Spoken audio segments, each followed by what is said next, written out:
Hello, my name is Swenja Surminski, and I would like to give you a few insights into the work that we're doing as part of the UK Climate Change Risk Assessment, where I'm leading the chapter that explores risks for business and industry. And I would like to give you a few insights and sort of whet your appetite, but not reveal too much because we're in fact still writing the evidence report.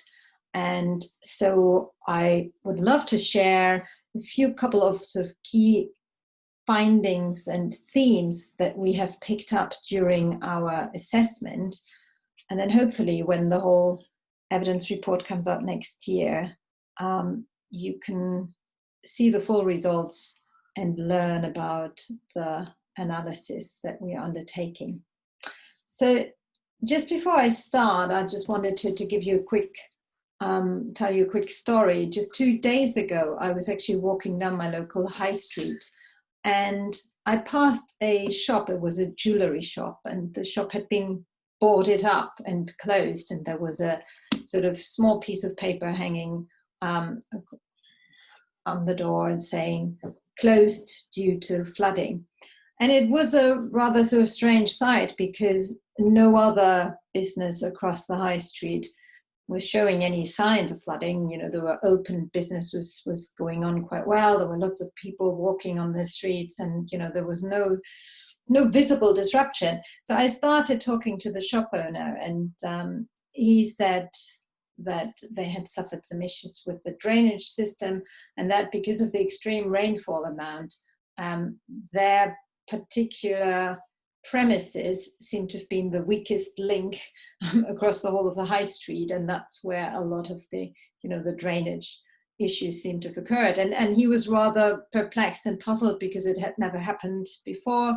None of his immediate neighbors seemed to have had any issues.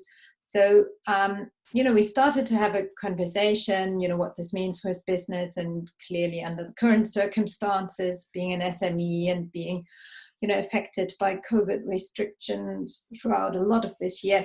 You know, he was very worried. And then we started talking about, you know, sort of measures, business continuity planning. And he said, well, you know, to me, this is now a warning sign. And, you know, this has happened once, it's likely to happen again. I think I need to take some action. Maybe it's the council who's responsible. I'm going to talk to other shops.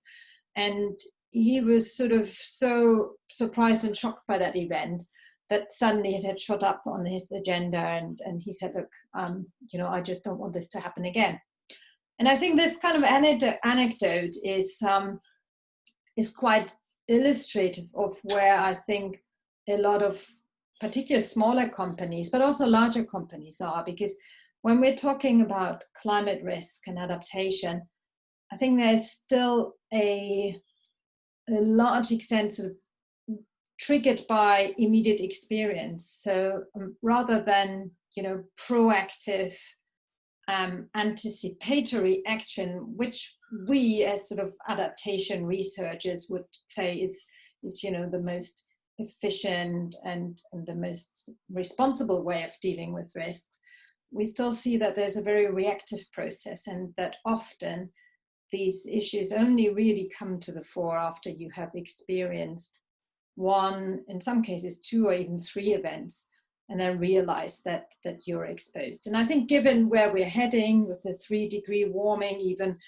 potentially worse climate scenarios on the horizon, you know, this raises a lot of questions. And that's sort of part of what we're trying to understand is the, you know, the risk and understanding that corporates have, but also then the adaptation action that they are potentially able to take.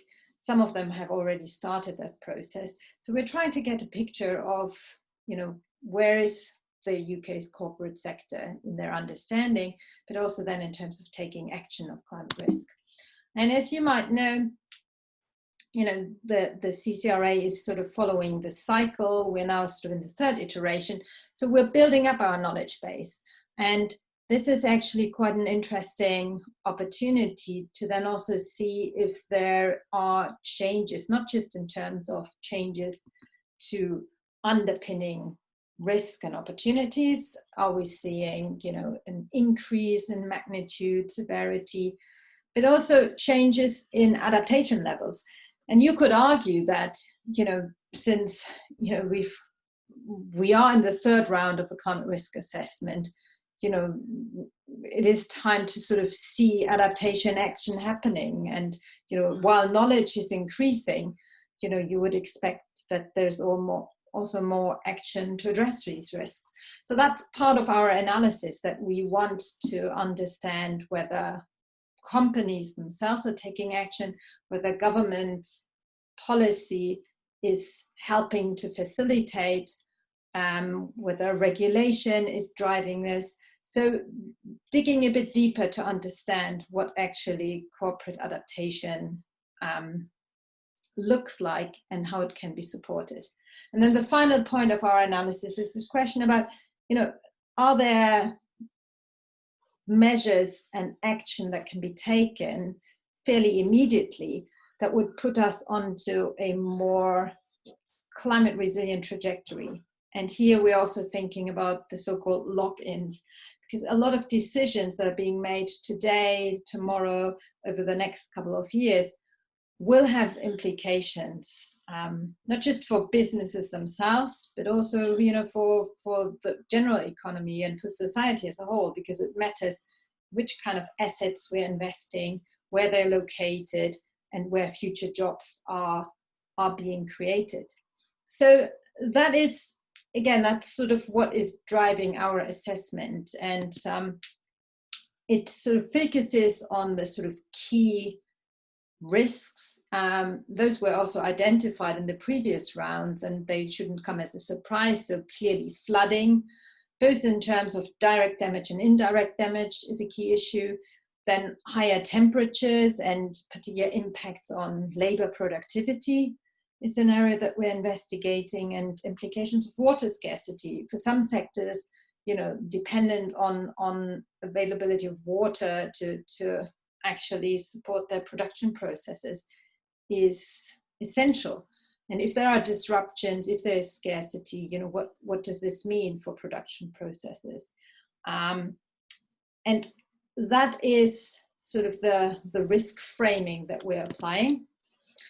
And at the moment, we are investigating this for a set of specific, we call them risk descriptors. And you can see here now the sort of different aspects that we're considering.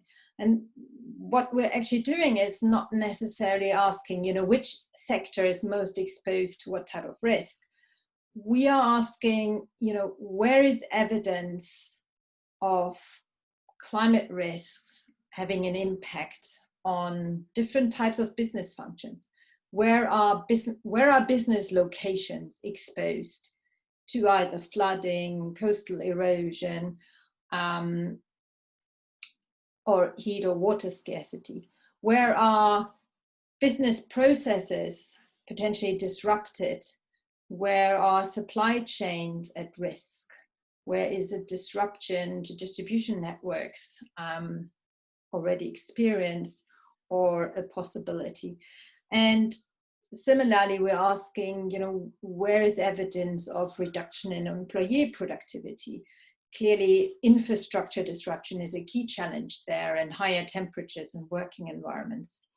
And we're also looking at opportunities, because there are clear business opportunities, provision of services, provision of new products and goods, advisory services. But, is there evidence of companies actually starting to build in these opportunities, and are they being, sort of used? One risk, this is number 55 on this list here, is slightly different. This is the risk to finance and investment, because that is looking at, the flow of capital, either in the context of, having access to capital for businesses, or having access to finance if you want to invest in adaptation, because this has come out as a key challenge. If if companies are investing in adaptation, do they have access to finance for it? And what is determining that? And if not, if this is a barrier, how can that be addressed? And then the last point here to mention is access to insurance. And importantly, for many businesses, insurance is seen as a buffer that will help them to deal with disruption and losses. But a shift in, for example, availability or the cost of insurance is then likely to have impacts on businesses. And to some extent, there is even a chance of creating a false sense of security because you have insurance, you feel safe, you think the risk is covered. So that sort of sets out the sort of key priority areas that we're currently investigating. And I just wanted to flag sort of a handful of other observations that I can share at this point that I think are quite useful to also help us think about gaps, new research challenges, but also important areas for government action. So the first point is, there has been a significant shift in the approach to climate risk, particularly in the context of disclosure, reporting, and assessment, where actually companies are not just looking at physical risk, but also transition risk. So the risks that arise from a shift to a low carbon economy, and also liability risk. So really trying to get a broader view of climate risks. And this has been driven, for example, by the TCFD, which has become sort of the framework of risk disclosure. There have been some efforts by investors to also learn more about, companies' approach to physical risk, transition risk, and liability risk. And, there is a significant amount of activity happening, but, and this is the key observation here, this is actually only happening in a very small number of companies. And usually they tend to be the larger corporates. And the key question is that sort of shift in awareness and understanding now also filtering through to other parts of the business community? And at the moment, that is unclear what sort of, whether this is spreading or whether this will kind of continue to just be a core focus area for some corporates. And we've run a survey that actually looked at business, understanding of risk and their approach to risk. And as you can see here, the majority of businesses that we surveyed sort of said that, yes, we are concerned about climate risk, but we haven't assessed them. So a sort of lack of, not necessarily awareness, but a lack of understanding and assessment is still a key issue for a large number of companies. And with it comes also a lack of quantification and maybe sort of also the tools to quantify risk. And you can see this here. Even those companies who've experienced some losses, some damages in previous events, such as floods or heat waves, they're often unable to quantify that. And I think that is an important point to keep in mind, because quantification is often a key first step to then also identifying adaptation action and putting this higher up on the corporate agenda. The second point that I just wanted to raise is that, while there has been a progress in risk assessment, particularly in some parts of the corporate world, this is not matched by progress in adaptation action. And I've highlighted here a couple of reasons or points that are important in this context. And, just to flag that often physical risk is still seen as only a future issue and not a current concern. And, the awareness of adaptation as a business issue tends to be low compared to climate mitigation. And with that, there is a danger of lock-ins if current decisions do not consider climate risk trends and put actually companies and the economy as a whole on a sort of wrong trajectory. One observation here is that actually where there is adaptation action, we do not really have a good understanding of, you know, how effective they are and who is adapting to what level. So there's actually very little information about what companies are doing. And then I mentioned this point on insurance earlier, that has come out of the evidence that, you know, there is a degree of a false sense of security and a lack of financial incentives, which has become sort of a barrier for adaptation. And then another key point, just very briefly, and this applies across all risks, is, you know, SMEs are particularly, you know, in need of support to enhance their capacity, because often they're really sort of lacking, you know, access to tools, access to information, and also the means to then internalize that and make this part of their decision making. And, you know, just coming back to my initial story about, you know, my discussion with the local shop owner here, you know, he didn't know where to go and where to look for that information. So clearly a focus here is to support SMEs. And then finally, because that's also what CCRA is all about, is, you know, government, you know, action and support. And I think here, just briefly, what's interesting is that, you know, adaptation doesn't really seem to feature in the strategic view of, you know, green policy, green industrial development, or the industrial strategy. And, you know, again, that's I would argue that is actually a missed opportunity. Similarly, with the COVID stimulus, you know, is this going to help to increase climate resilience or create new risks? And, you know, that depends also on where these investments are going to be made. And the final point is for companies, you know, there seems to be an expectation that government will help them to overcome barriers and will actually also point them towards information, tools and measures. And so there is an expectation that government will play a clearer role.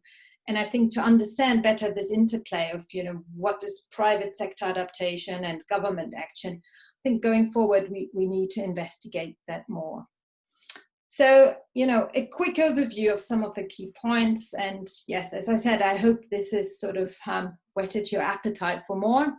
The results of the analysis will come out next year, and then we'll have a clearer idea of the magnitude of risks across different parts of the UK, and can then explore how to even assess it better for CCRA number 4.